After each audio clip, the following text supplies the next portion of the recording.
say, you could get out of here by merely telling what you know. You may or may not be another Scotland Yard bloke. But I'll give you the same answer I gave the others. I still have 2 years, 8 months, and 6 days left in which to make musical boxes. That'll be sold at auction for the benefit of this delightful sanctuary. And I intend to serve them.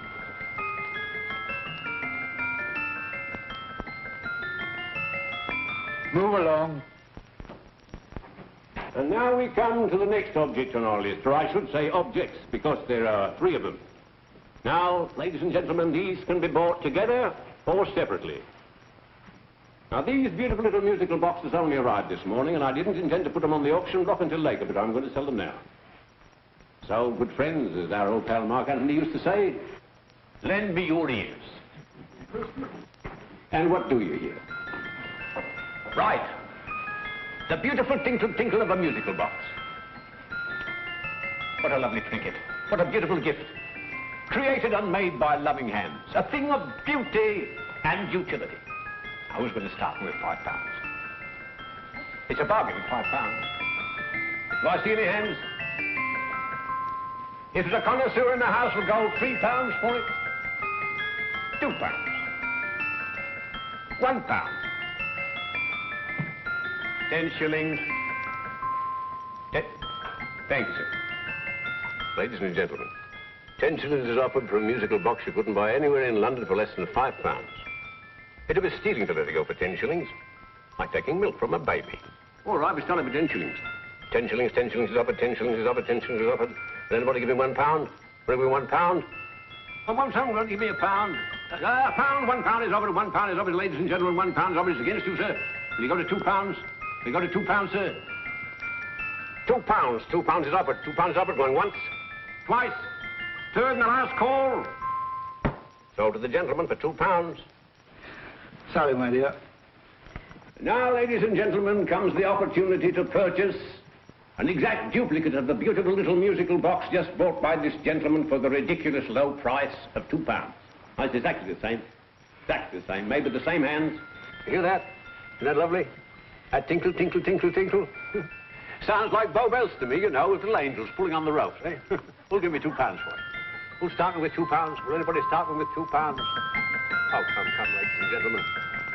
You know, from your enthusiasm, we might all be in Scotland instead of London. Please buy it for me, Daddy. £2, certainly not. We all might be in Scotland. Besides, I don't like his manner. £1, 10 shillings. £1. £1 is ours. £1 is offered. £1 is offered, going £1. Any advance?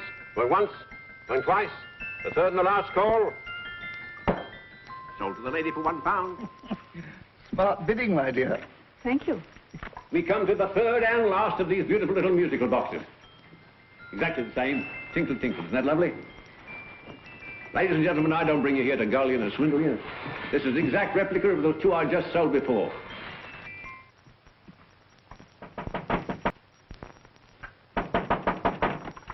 We're closed. But this is extremely important.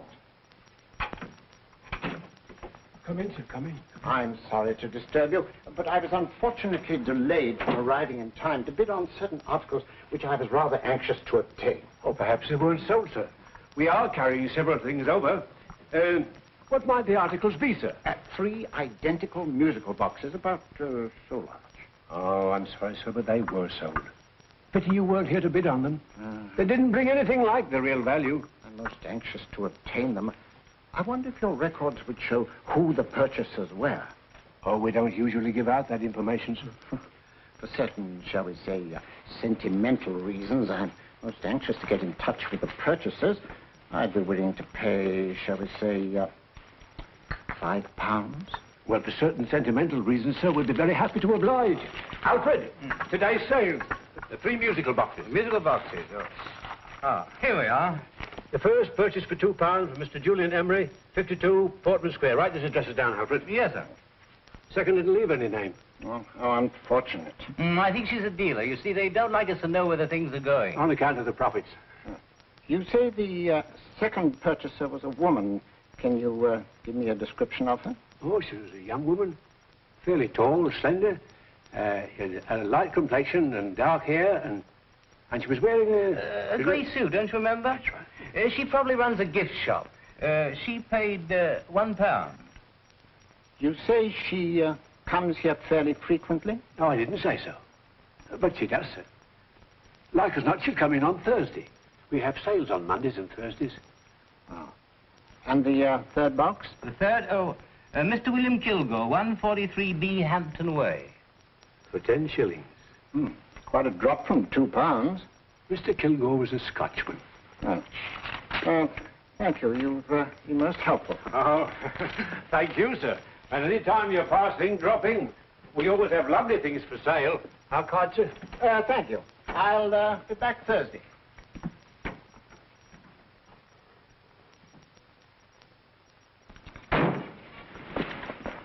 The message reached us too late. Musical boxes are being sold. Well, let's get out of here.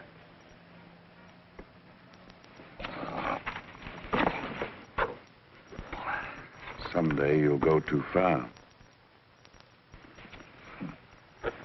Reaching for a star, you fool.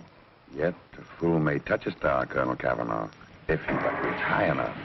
But not possess it as you would. The musical boxes, they're being sold. What a pity for you, my dear Colonel. Is it my fault that the message reached us only an hour ago? Is it my fault that they were sold? You can't hold me responsible for that. Hope for your sake you're right.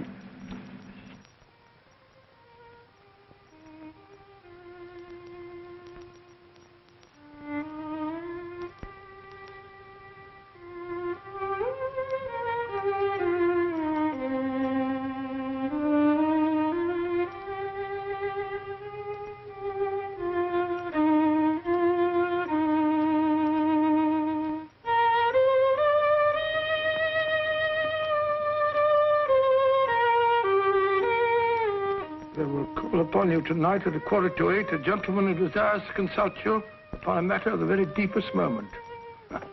Remember that letter, Holmes? It was written over 2 years ago. An interesting case, devilishly interesting. Irene Adler. But a striking-looking woman from the brief glance I had of her. Seems only yesterday. What charm. What poise, and what a mind. Sharp enough and brilliant enough to outwit the great Sherlock Holmes himself. I take it the new issue of the Strand magazine is out, containing another of your slightly lurid tales. Indeed. And what do you call this one? I call it A Scandal in Bohemia. Not a bad title, eh?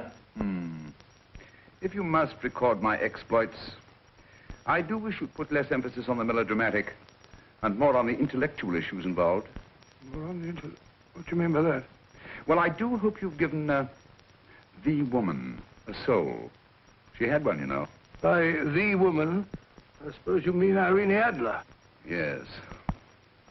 I shall always remember her as the woman.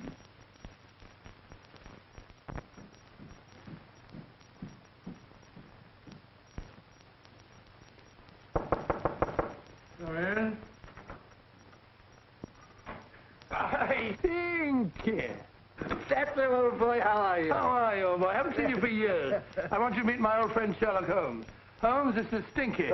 In other words, Julian Emery. How do you do, Mr. Emery? Watson has often spoken of you. Oh, has he? Yes, we were at school together. It's more years ago than I care to remember, but you didn't come in here just to remind me of that. No, I just happened to be in the neighborhood and saw your lights burning, so I took the liberty of looking you up. Still writing your mystery stuff? Yes, there's a new one out this week. Good, I never miss them. Oh, good, thanks. I say that bandage makes you look very interesting. Still poking your nose into other people's business as usual? Who hit you? I haven't the foggiest notion. Somebody knocked me on the head in my own living room, and then proceeded to commit the most idiotic burglary you ever heard of. Fellow must have been balmy as a coot. Balmy? Why? Come sit down, old boy. Would you like a cup of tea? Huh?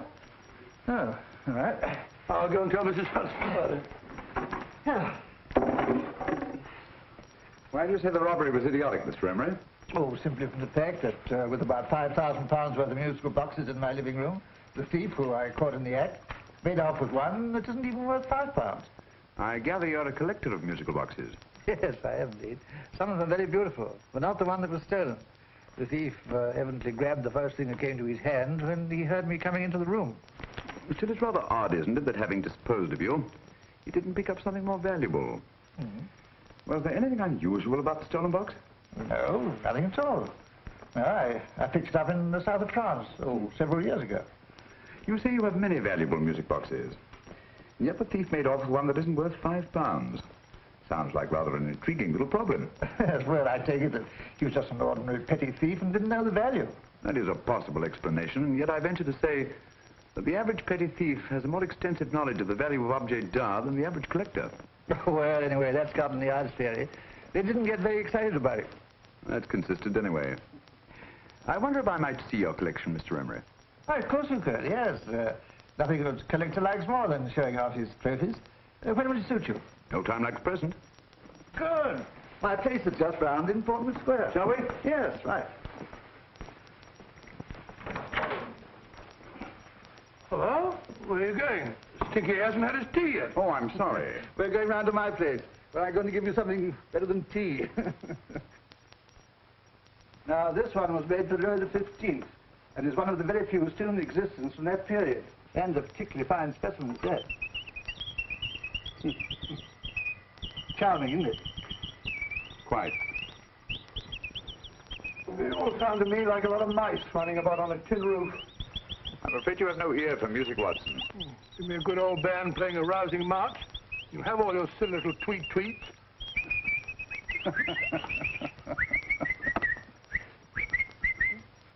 No room. This is me.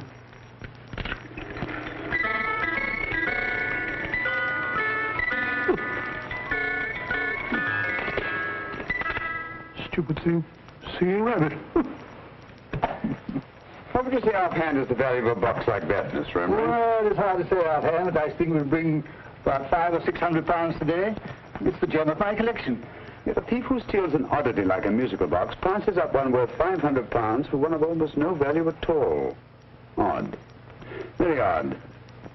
What was a stolen box like, Mr. Emery? Oh, just a plain wooden box about so big.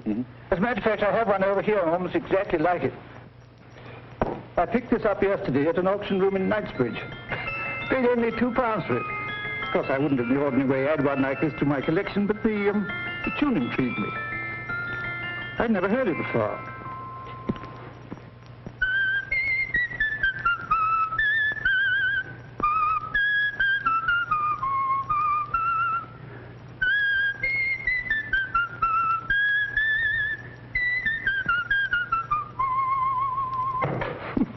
You have a remarkable ear for music, Holmes. Rather an unusual melody. Sit down, Gus. Thanks. You say you bought that box at an auction sale yesterday? Yes, the Gaylord auction rooms in Knightsbridge. Run by old, what's his name? Crabtree. That's the man. At what time was the robbery committed? Oh, about 3 o'clock this morning.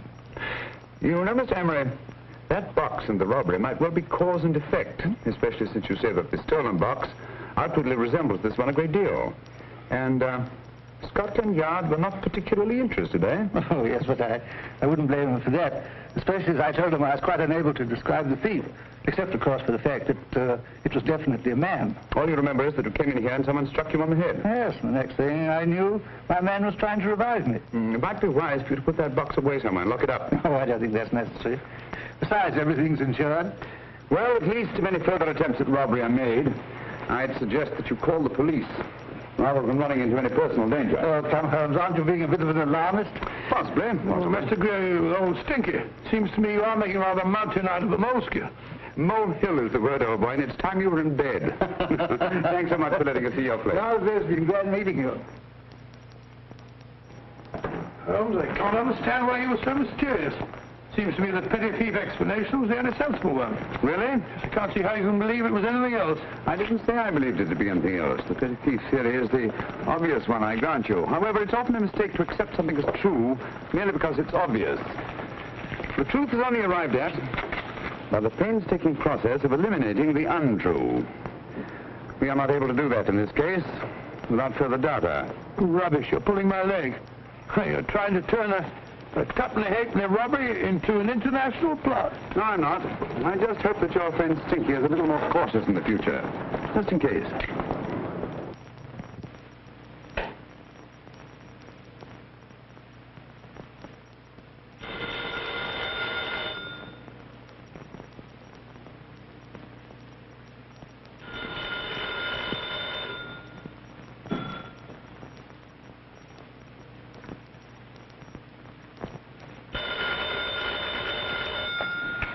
Yeah? Yeah? Julian Emmerich here. Who? Why, of course I remember you, Mrs. Courtney. Yes. Yes, you're the one bright spot at that appallingly dull affair of Lady Sansa's. Huh? Of course it isn't too late to come around. Yes, I shall be delighted to give you a drink. I tell you what, come straight up and I'll leave the door unlatched. Right, well, 15 minutes? Good. I shall be counting each moment. No, I mean that, really. Right, goodbye.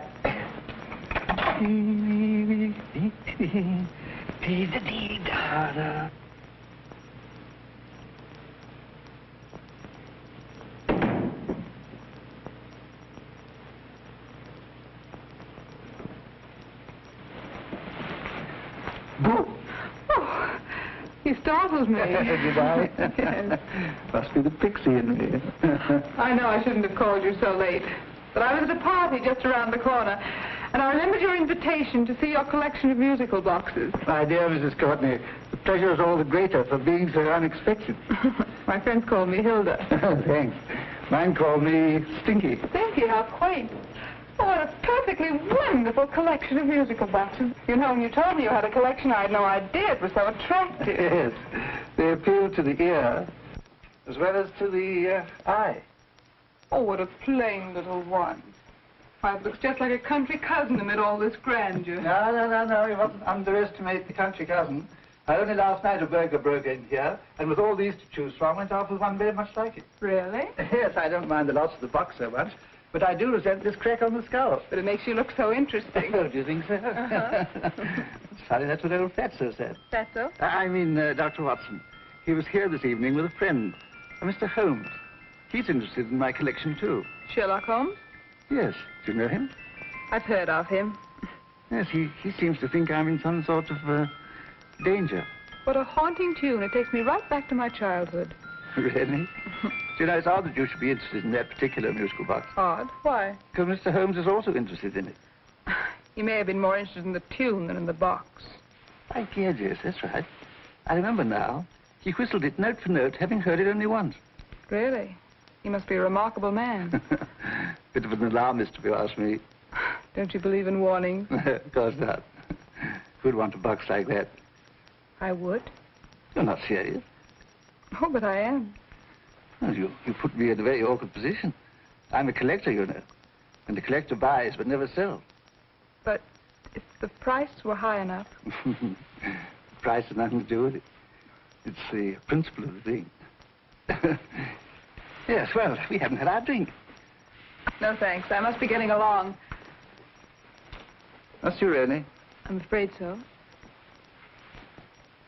You're not walking out on me, are you? My reputation. Stinky. I say, you know, you are an attractive woman. Thanks.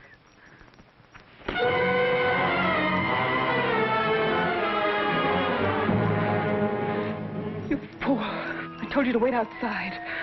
What did you have to kill him for? All I had to do was walk out with this. He held you in his arms.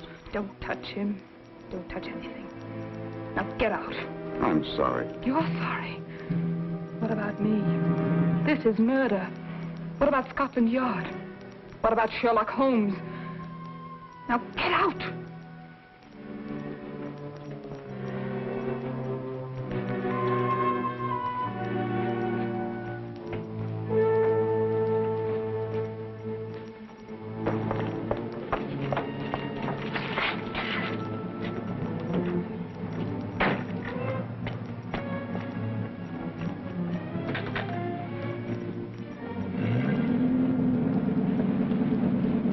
Did you get it? Good. Did you have any trouble with him? Just a matter of murder. Mr. Holmes. Hopkins? Thanks for coming so promptly. Inspector Lestrade suggested that I call through to you. Mr. Emery was the client of Mr. Holmes, Inspector. Indeed. You didn't mention that when I telephoned you, Mr. Holmes. Well, not exactly a client, Inspector. Sergeant Thompson? He was killed between the hours of 11 and 2 o'clock this morning, Mr. Holmes. Must have been someone he knew, someone of whom he had no suspicion. Poor old Stinky. It's all my fault. I should have prevented this. Well, it's no time to start talking about that now, Doctor. Apparently it's gone. That's the second attempt on the musical box that Emery bought at the auction sale. And this time it was successful. But that box was only worth £2. It was worth a man's life, Watson. I think we'd better pay a visit to Gaylord's auction room and that fellow Crabtree. Inspector, may I suggest that you make a complete search of this flat for a small, plain, musical box about that size? Thank you. Come on, Watson. You say the first box went to Mr. Julian Emery. The second to Mr. Kilgore, 143B Hampton Way. And the third to the unidentified young lady who presumably has a shop and lives near Golders Green. That's right, Mr. Holmes. Isn't it rather strange, Mr. Crabtree, that you should have had 3 identical musical boxes all playing the same tune? Where'd they come from? Dartmoor Prison. Dartmoor? Yeah, we get a regular shipment from there every month.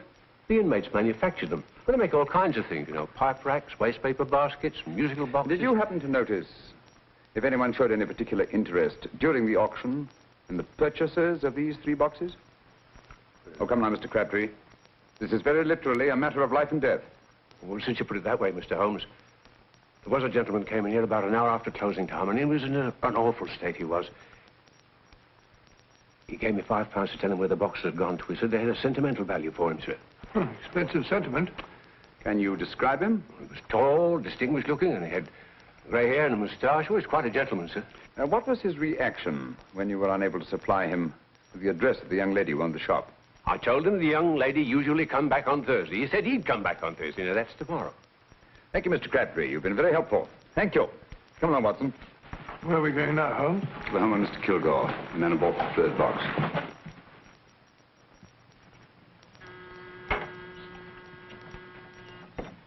But hang it all, Holmes, how do you know those other 2 musical boxes are of any importance? I don't, but I certainly have no intention of waiting until the owners are murdered to find out.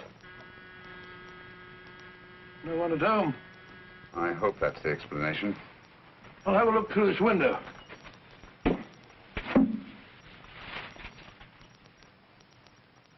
Doesn't seem to be anyone there. The whole place seems deserted as far as I can see. Yes. Mr. and Mrs. Kilgore at home? No. When do you expect them? Oh, in an hour or so. There's no use your hanging about. They don't buy nothing from peddlers. Peddlers? My good woman, this is Mr. Sherlock Holmes. Sherlock Holmes? Oh, go on. Do you mind if we come in and wait? My business is rather urgent. Well, I've got to go out and do my shopping. And I don't know if Mrs. Kilgore like any strangers nosing about. Quite all right, I assure you. Well, I've got to be off. You're too white in the parlor. And no smoking either. Mrs. Kilgore says it smells up the house. Funny old girl, Holmes.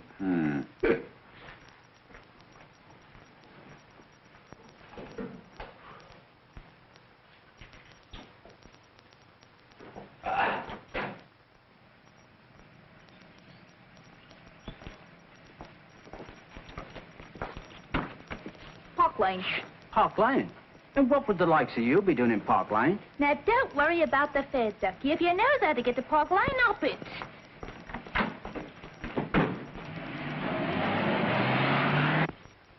You know, Holmes, I've been thinking. There must have been something hidden in that box of old stinkers. Stolen jewelry, possibly. What's up, Holmes? Listen. What's this, the steam in the water pipes?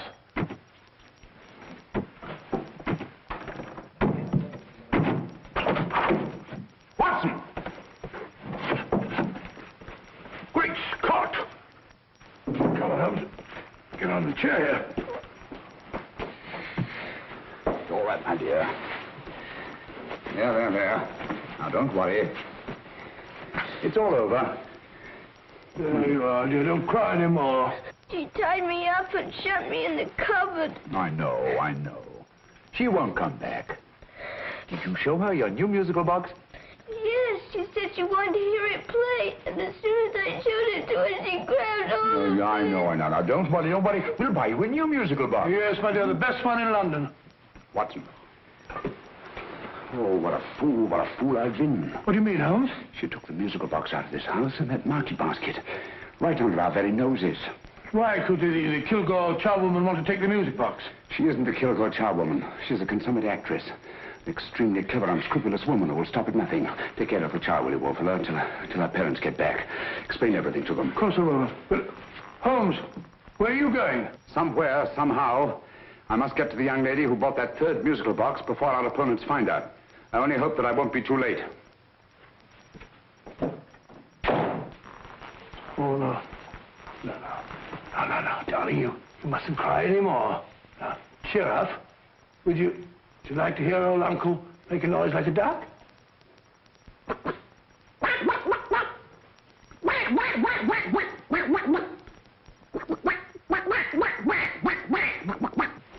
Oh, sorry.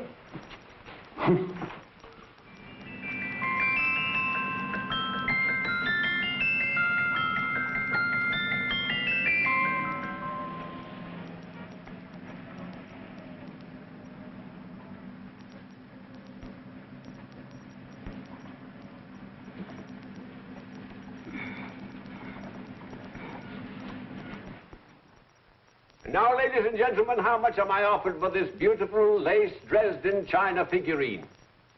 A lady of the French court. Now, this is the genuine article. What a beautiful ornament for your mantelpiece. Or you could use it as a centerpiece on the dining room table. Now, will somebody start me for £10? Will somebody start me for £10? £8? £7? All right, £5 is offered, £5 is offered, £5 is offered, £5.10, £5.15, £5.15. £6 is offered, £6, going once, going twice. The third and the last call, have you all done? Sold to the lady from Twickenham for £6. Next, we have a real museum piece, ladies and gentlemen. A fine 19th century doll. A costume and exact replica of the holiday clothes worn by the Hungarian peasant women. Now, ladies and gentlemen, an article like this would cost you from £15 to £20 in a West End shop. I'm not going to ask you for anything like that. Who'll give me £2 for it? £2. Anybody offer me £2? £2 for the Hungarian? £2? £1. What? Did anybody give me £1? Anybody offer me £1 for the doll? £1 is offered, ladies and gentlemen. £1 is offered. Now, I'm not going to waste your valuable time or mine in trying to get one half of what this beautiful doll is worth. If the young lady can steal it for £1, that's her good fortune. So it's going once, it's going twice, the third and last call. Any more? Sold to the young lady for £1. And now, ladies and gentlemen, may I draw your attention to something which may be a great surprise to you, worthy of any collection. The only other one like it is in the British Museum. It's a Ming vase of the 7th dynasty. This vase lay in a large collection somewhere outside Rome for over 2 centuries, I understand. It was discovered there by the noted antiquarian, Sir Andrew Coppleston. Now, some of you may remember Sir Andrew Coppleston. Besides being a noted traveller and antiquarian, he's also a gentleman rider.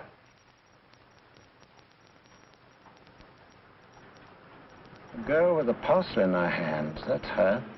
Are you sure that's the girl? Well, she fits perfectly the auctioneer's description. Follow her, Hamid.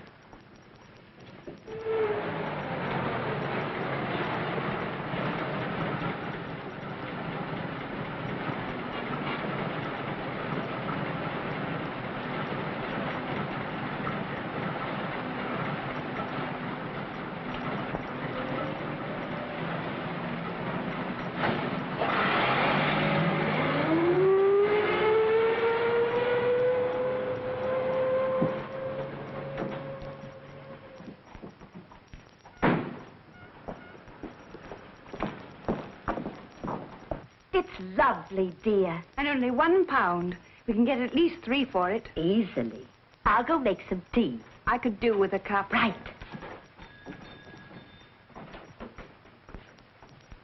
Good afternoon. Good afternoon. I'm looking for a birthday gift for a 7-year-old girl. What would you suggest? We have some lovely dolls.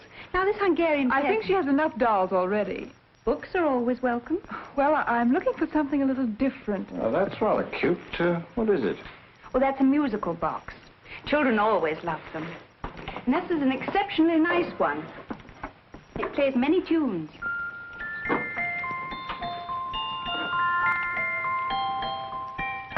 Have you any others? Yes. If you'll just step this way. I have only 2 left.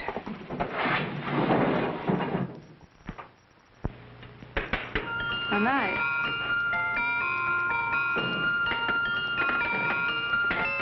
Are you sure this is all you have? I'm sorry. They're rather hard to find, you know. That's our entire allotment. I did have one other, but I sold it earlier this afternoon. But it was only a plain wooden one. It wouldn't have been a very nice gift for a child. Really? Do you happen to know who the purchaser was? Why, yes. He left his card, just in case anyone should inquire for him.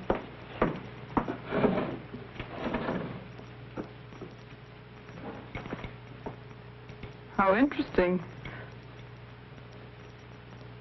I'm sorry, but I'm afraid I'll have to look a bit further. Thank you anyway. Good afternoon. Thank you.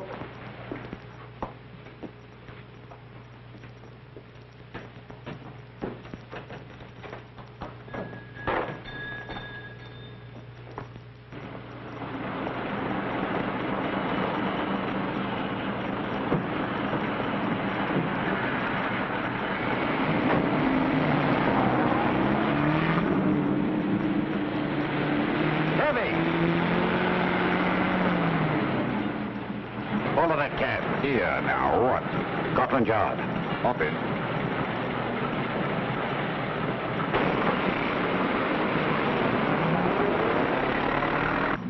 Sherlock Holmes. I might have known. We thought we were the hunters, instead of which we're the hunted. We've been fools. We played right into his hands. Of course. He's had us followed. Don't look. The man in front of the toy shop. Hamid. Turn sharp right at the next corner and again at the next.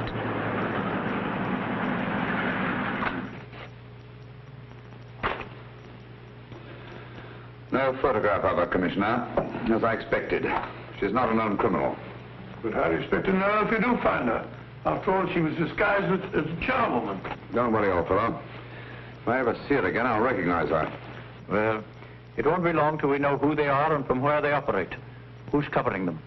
Sergeant Thompson's following them, sir. They won't get away from him. He's a good man. We could have arrested them at Clifford's toy shop if we had any proof. But we know that they killed Emery. Proof, my dear fellow. We must have proof. We've x-rayed it, sir. There's nothing whatever concealed in the box. We'll have a look at the plates.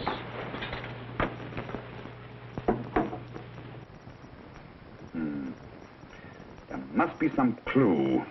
And it's probably so obvious that we've all overlooked it. Seems to me we're up against a bunch of lunatics. Not lunatics, my dear fellow. Extremely astute, cold-blooded murderers. What can these little musical boxes have in them that's so important? Don't forget, they were made in Dartmoor prison. You can smuggle stuff into prison, but not out. You want us to break the box apart, sir, to see if there's anything the x-ray hasn't caught? No, not yet. Do you mind if I take it? Certainly. Thanks.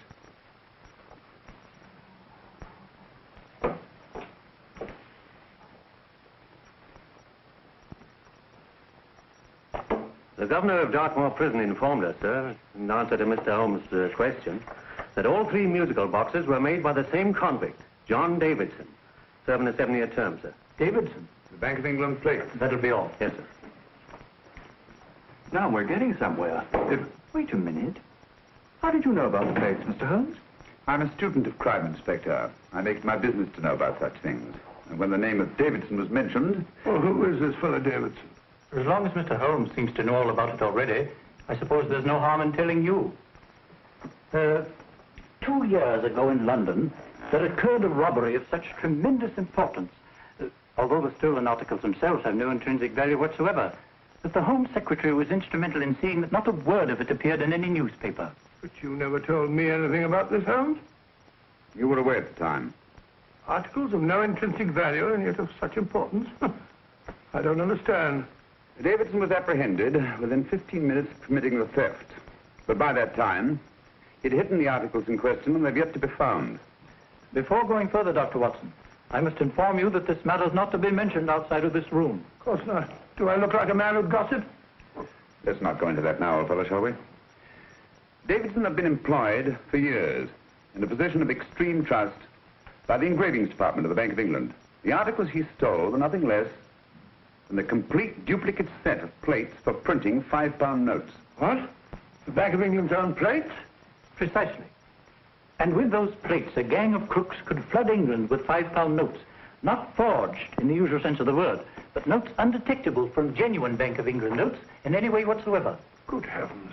Any whisper at all might have resulted in enormous damage in shaking public confidence in the Treasury. We tried everything after we arrested Davidson. Offered him a shorter sentence if he'd tell us where he'd hidden the plates.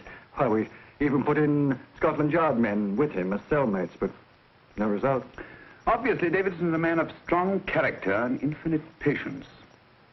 Yet suddenly he feels impelled to smuggle out the secret of the hiding place of the plates to his confederates.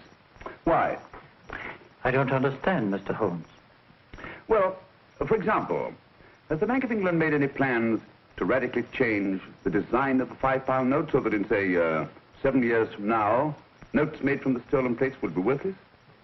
Confidentially, Mr. Holmes, such a move was discussed. But replacing all the £5 notes in circulation would be such a Herculean task that nothing's been done about it as yet. I see. Of course, there is another possible explanation. Davidson didn't have much time to find a hiding place before he was captured. He may be afraid that the plates will be accidentally discovered before he's released. Hence his anxiety to communicate their whereabouts to his confederates as soon as possible. I believe you've hit it, Mr. Holmes. I'm sure that the message is contained in this musical box. Or rather, in all 3 musical boxes, since possession of all 3 seems to be essential. Our opponents have 2/3 of the puzzle, we have 1/3. Well, what are you going to do, Holmes? Try to deduce the message from the 1/3 that we have.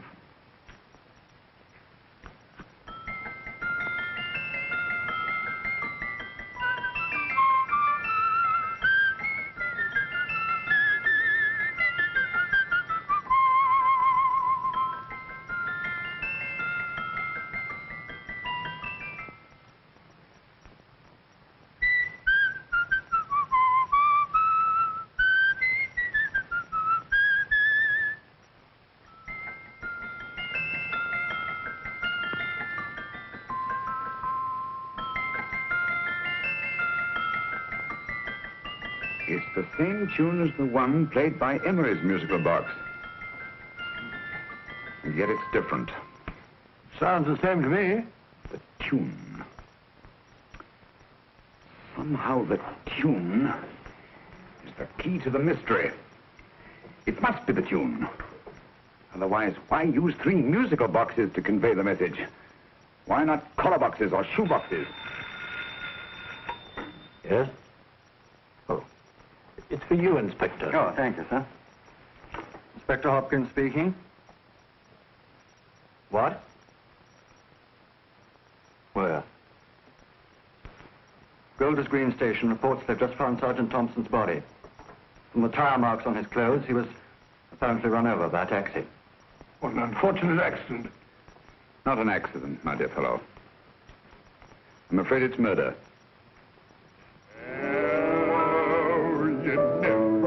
Just who you're going to meet when you're walking down a busy London street. Mrs. Orchid, Mrs. Brown, any subject of the crowd. Oh, you never know just who you're going to meet. So you better hold your topper in your hand, just in case you meet a lady on the Strand. Girls will think you're kind of sweet, and your day will be complete. Oh, you never know just who you're going to meet. Now, a gentleman is judged by his appearance. Yes, a gentleman is judged by how he talks. Now, he's much better off when he's acting like a top, especially if he's taking him a walk. What on earth is this outlandish place? A rendezvous for actors. Actors? Buskers, old boy. You've seen them 1,000 times. Actors who entertain the queues, waiting outside theaters. You never know just who you're gonna meet when you're walking down a busy London street. So you better wear your best, tell the time to look your best, 'cause you never know just who you're gonna meet. So you better keep your manners right in view. Just in case the lie you give the how you do. Keep your trousers in a pleat, shine your shoes and keep them neat, 'cause you never know just who you're gonna be. Blimey. Mr. Holmes. How are you, Joe? Never met him. And yourself? Fine, thank you. I want you to meet a friend of mine, Dr. Watson, Joe's sister. Oh, well, any friend of Mr. Holmes is a friend of mine. Hi, Joe. You did me a good turn once that I'll never forget. Yes, I cleared Joe of a most unpleasant charge. Murder, no less. Oh, really?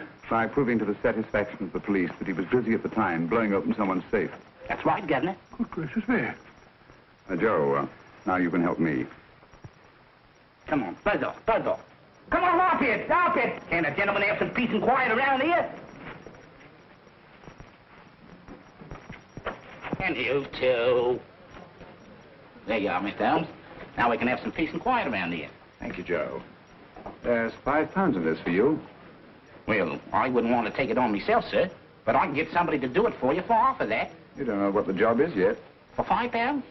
Murder, ain't it? What? No, Joe, not murder, just music. I want you to identify a song for me.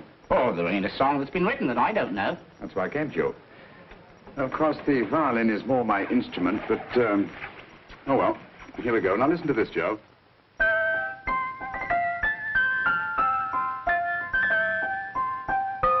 Wait a minute. You're playing that wrong. That should be E natural, not E flat. You know the song? Oh, yes. It's an old Australian song called, The Swag Man. But you're playing it all wrong. That's what I hoped you'd say. Now listen again, Joe.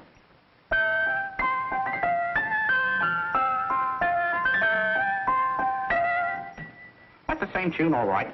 But you're making different mistakes than you did the first time. No, not mistakes, Joe. Call them variations. Here, play the song for me, will you, the way it's written.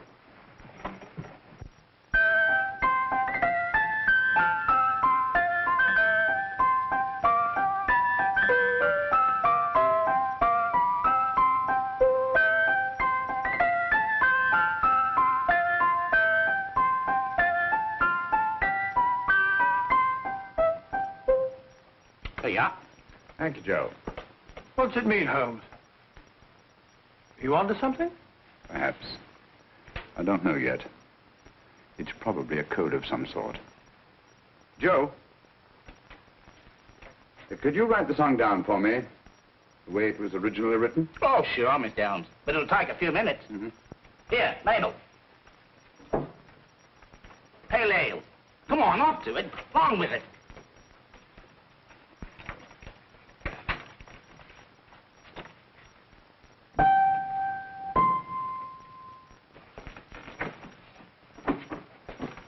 Well, obviously it isn't the lyrics. No combination of those words made any sense at all. The variations in the way Emery's musical box played the tune are different from the variations in the one we have. You sure? Quite. You see, I took the trouble to memorize the tune as played by Emery's box that night we were with him in his flat. Holmes, you amaze me. Elementary, my dear fellow. One of the first principles in solving crime is never to disregard anything, no matter how trivial. Why are there 3 boxes? Why not 1? Because the message was obviously too long to be conveyed by any one variation. Then there's the 3rd box, the one that woman took from the Kilgores. That contains yet another set of variations. Yes, well, it's all beyond me. Well, all we have to do now is to find the secret of the variations. Not a very easy problem to solve, my dear fellow.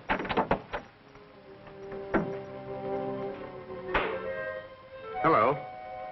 What's up? We've had company.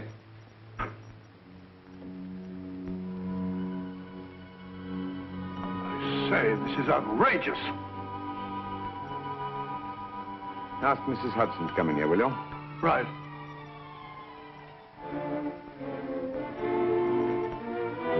Mrs. Hudson? Yes? Oh, there you are. Will you come up here at once, please? Oh, coming, sir.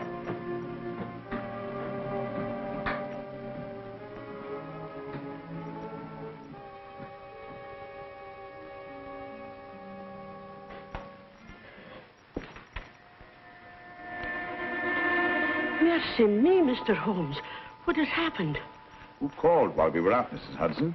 Just a young lady. The one who said you wanted her to wait for you. And a nice-looking old gentleman with Our her. friends again, Watson. Friends?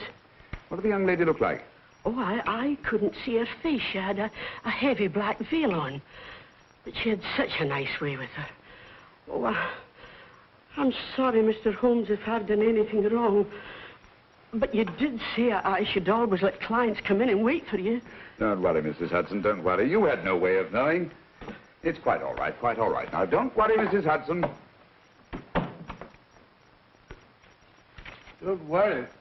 Where on earth's the musical box? They didn't get it. Didn't get it? Where is it? It's in your hand. Huh? In that biscuit jar. Pick the biscuits off the top. Now put your hand inside, and you'll find the music box. Well done, Holmes. Well done. Amazing.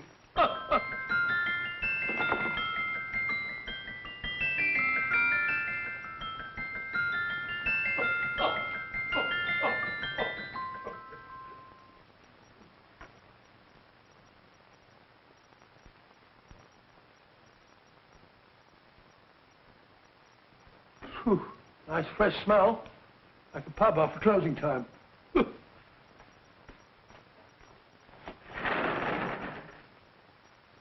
I say, Holmes. What? It's morning. Allow me to congratulate you on a brilliant bit of deduction.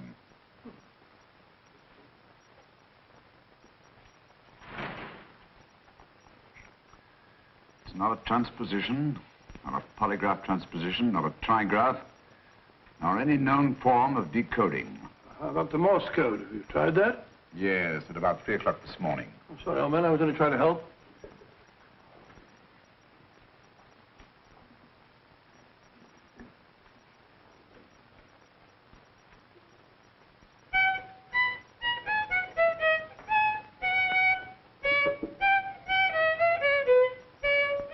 Oh, do me a favor. Not again. Must have heard that thing 1,000 times. Kept me awake all night.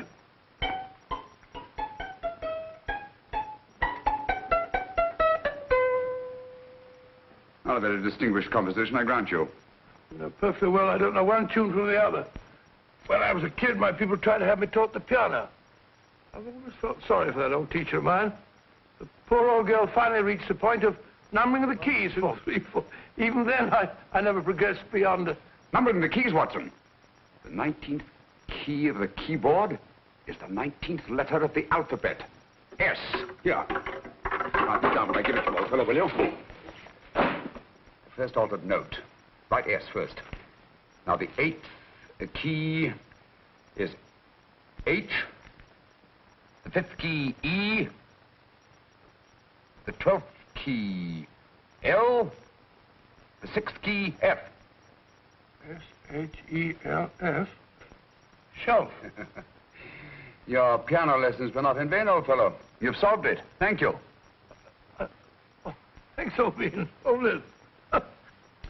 We now have 2/3 of the message. Behind books, 3rd shelf, secretary, Dr. S. Presumably, these are the first and second portions of the message. And this gang has the first and third parts of it. Precisely. Then it's a stalemate? Yes, Commissioner, but we can't leave it like that. There's no doubt in my mind that they'll try to secure our third of the message that's missing. Well, I assume you've taken every precaution to guard the Clifford music box. Oh, yes, it's carefully hidden at Baker Street with Dr. Watson on guard. However, I'm reasonably certain that, difficult as it may be, we can find the plates even without the missing part of the message. Behind books, 3rd shelf, secretary, Dr. S.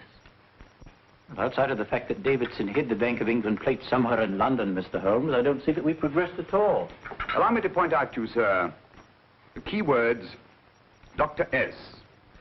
It looks as if the plates were hidden in the house of the doctor.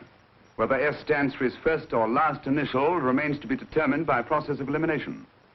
Well, there must be 10,000 doctors in London with S for a first or last initial. Precisely. And every one of them will have to be questioned in person. That's why I say this is a task for Scotland Yard. It's a task, all right.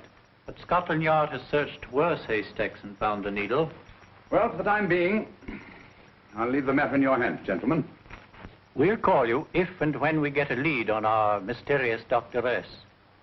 In the meantime, I intend to follow up a little clue concerning a cigarette.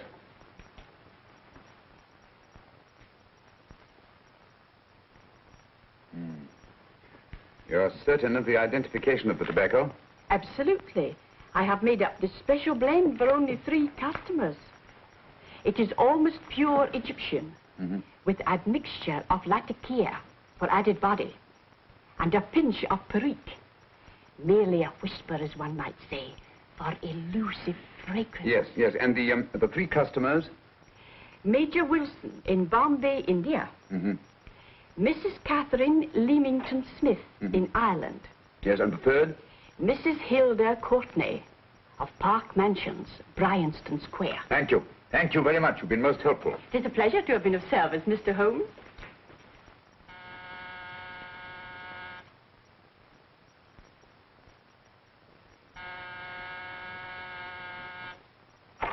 Yes?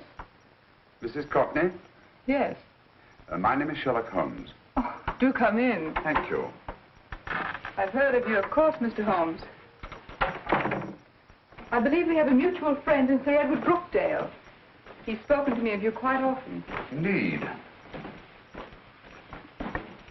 And to what good fortune am I indebted for this visit? I think you know Mrs. Courtney.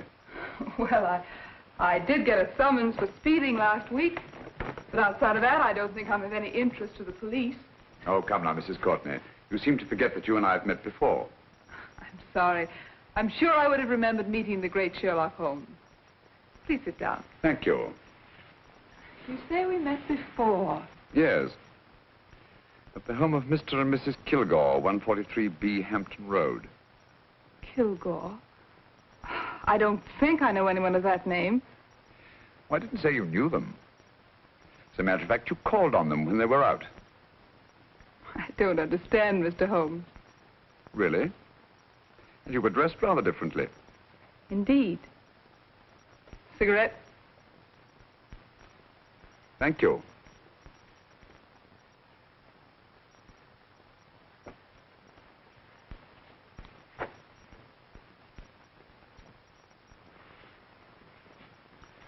Thank you. You know, Mrs. Courtney, people generally forget, in assuming a disguise, that the shape of the ear is an almost infallible means of recognition and identification to the trained eye. Evidently, you've mistaken me for someone else. Oh, no, not at all. Though naturally, I expected your denial. But when you paid your visit to my rooms at Baker Street, you carelessly left behind another identification. They're, identical, aren't they? Yes, I must admit they are. You see, Mr. Holmes, to catch one as clever as you, I had to use a very special lure. I knew you'd be unable to resist the bait of my cigarette, having read with great interest your monograph on the ashes of 140 different varieties of tobacco. I should advise you not to move, Mr. Holmes. I must congratulate you on your ingenuity, Mrs. Courtney. It was indeed a brilliantly designed trap. Thank you, Mr. Holmes. Praise from a master is indeed gratifying. I shall always cherish the memory of your flattering words. Memory? Precisely. I'm afraid these gentlemen have a most regrettable task to perform. Unless, of course, you care to turn over the missing musical box with your pledge to take no action against us in the future. I'm afraid that will be impossible. I thought that would be your answer. Hamid! Careful! Careful. There's no need to be unnecessarily rough with our distinguished guests. You realize, Mr. Holmes, that your demise will not take place here. The corpus delicti, you know. Well, naturally. Shall we go?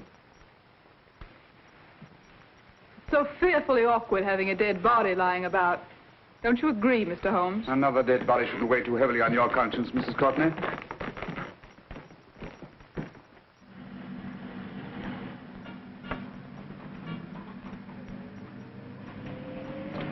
You mind if I have a cigarette?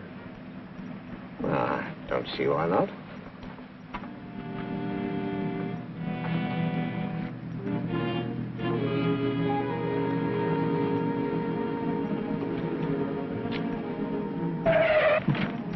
Be careful, Hamid. It's the brakes, they bind. Thank you, Colonel Kavanagh. It's very considerate of you.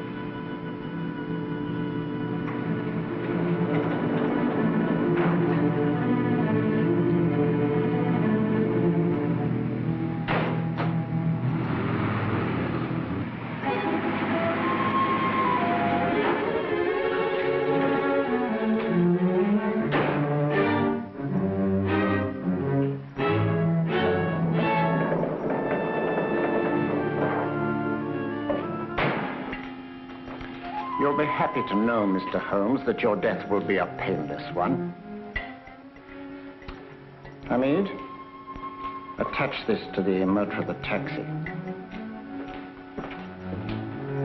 That little attachment, my dear Mr. Holmes, contains the deadly fluid known as monosulfide.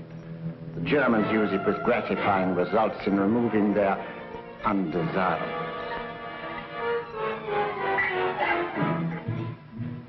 Start the motor.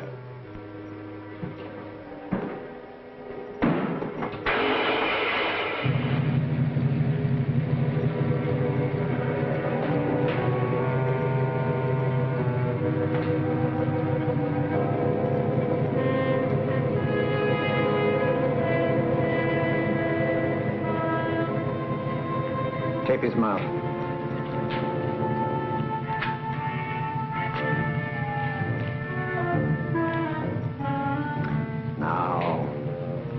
Up with him, Hamid.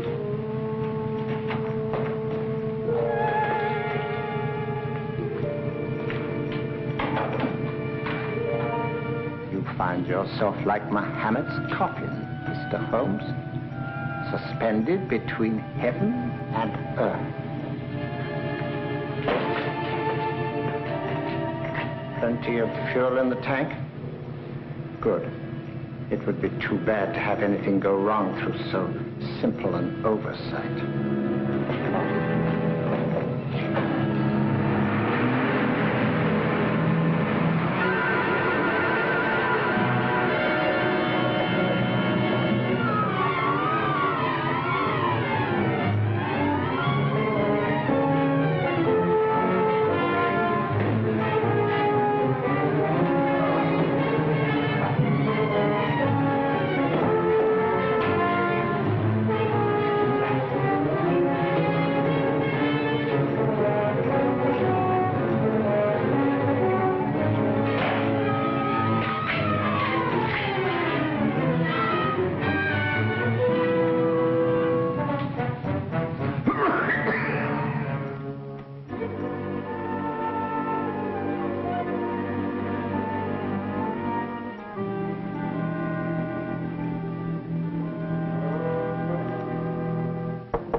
Good afternoon. Mr. Sherlock Holmes? No, I'm Dr. Watson. Oh, of course, Dr. Watson.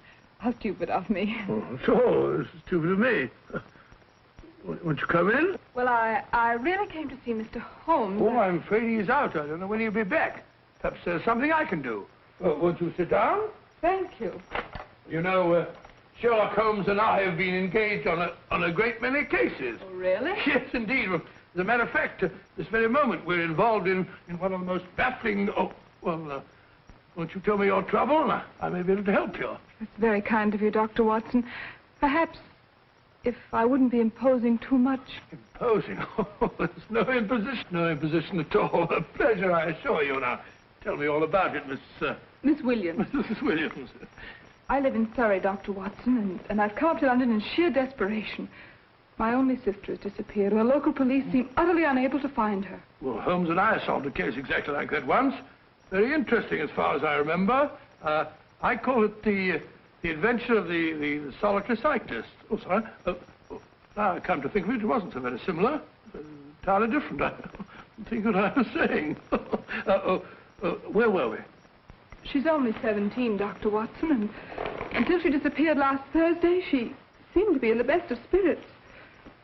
Well, possibly a romantic entanglement? Oh, no, nothing of the sort. She left no note, didn't even pack a bag, no explanation.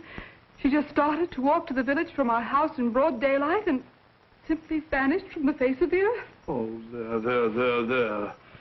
Might I have a glass of water? Glass of water. Have one minute.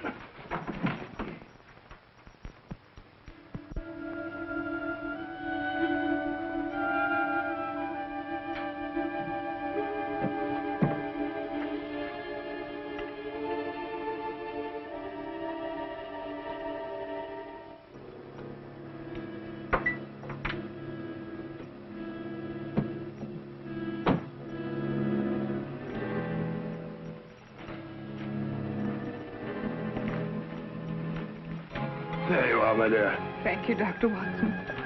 No, you're not to cry anymore. You must pull yourself together. Oh, I feel much better already knowing that you're going to help me. Oh, Dr. Watson, look! Good heavens!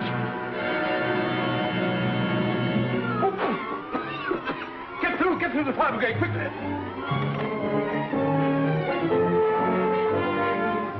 Haven't you a fire extinguisher? By George, we have in the kitchen.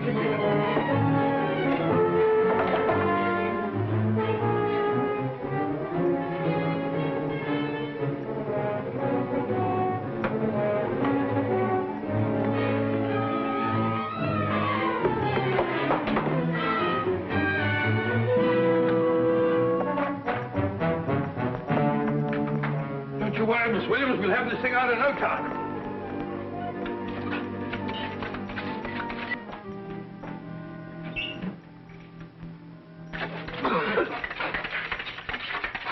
That's got it. It's a mare. Well, you see, there was no need for the fire brigade after all. I hope you weren't too frightened, Miss Williams. Oh, gone.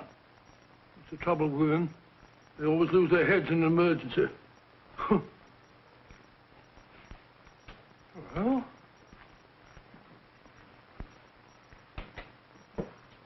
a musical box.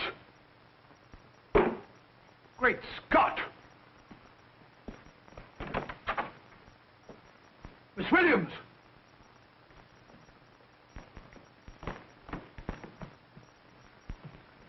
Well? Good. And Holmes? By now, Mr. Holmes has no doubt exchanged his violin for a harp. Always assuming that heaven is his destination. And now that we have the missing musical box.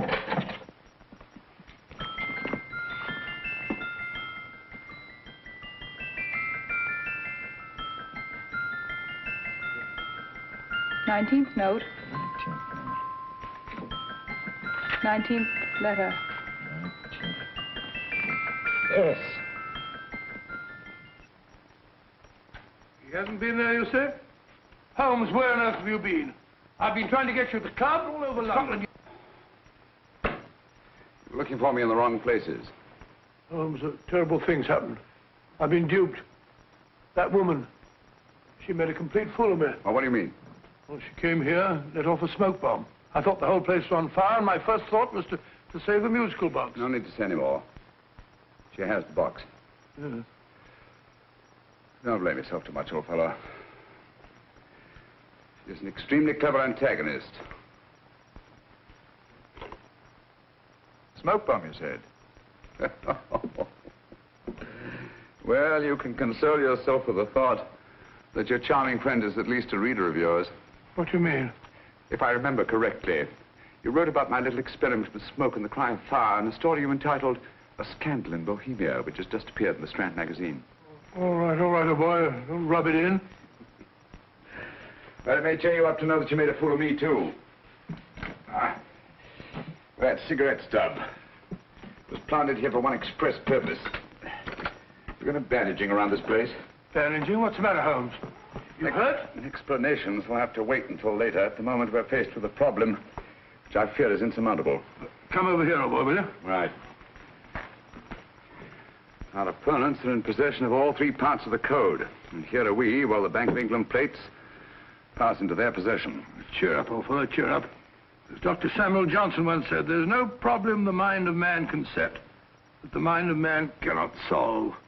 What's that, old fellow? I was just quoting Dr. Samuel Johnson. He said there is Thank you, Watson. Thank you. Leaving the front reception room, we come into the main hall, where Dr. Johnson was in the habit of passing through to have his meager meals in the dining room opposite, in company with his friend and biographer, James Boswell. We will now pass up the stairway, which remains in its natural wood finish, just as it was when the good doctor was here. The framed etching on the wall is believed to have been presented to Dr. Johnson by the distinguished painter, Sir Joshua Reynolds. I've been told here that that picture was given in by Mrs. Thrale, and it's definitely not a Reynolds. Is that important, my dear? Oh, I'm sorry. This way, ladies and gentlemen, please, this way. Move along, children, move along. The secretary's not on this floor. Patience, Hamid. I have a feeling My dear Colonel, with Sherlock Holmes out of the way, what could go wrong?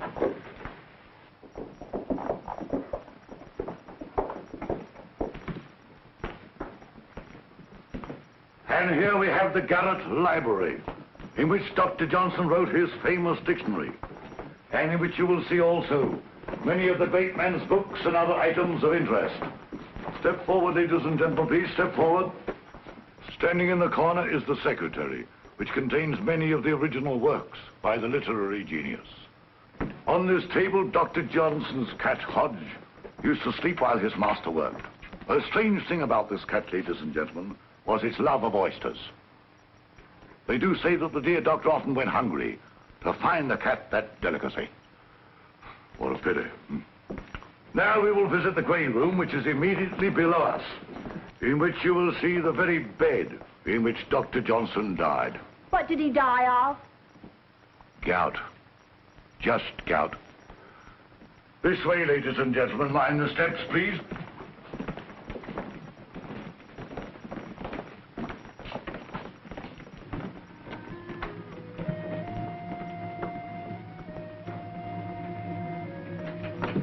Your keys.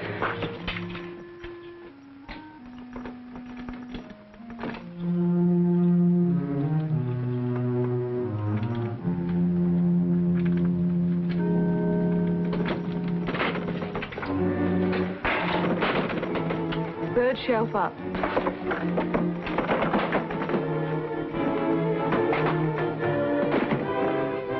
The knife.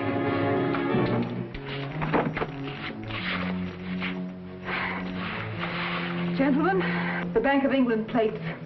Well, Mrs. Courtney, so we meet again. No, I shouldn't do that if I were you, Colonel Cavanaugh. I must congratulate you, Mr. Holmes. You're far more clever than I thought. Thank you, Mrs. Courtney. Praise from you is indeed gratifying. I shall always cherish the memory of your flattering words. Memory? Oh, thank you. And now I have a most regrettable task to perform.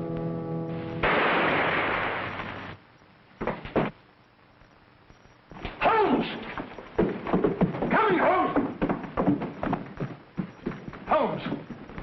You all right? Perfectly, thank you, old fellow, but I think this gentleman on the floor requires some medical attention. We must see that he looks his best, you know, when he's hanged. Take them in charge.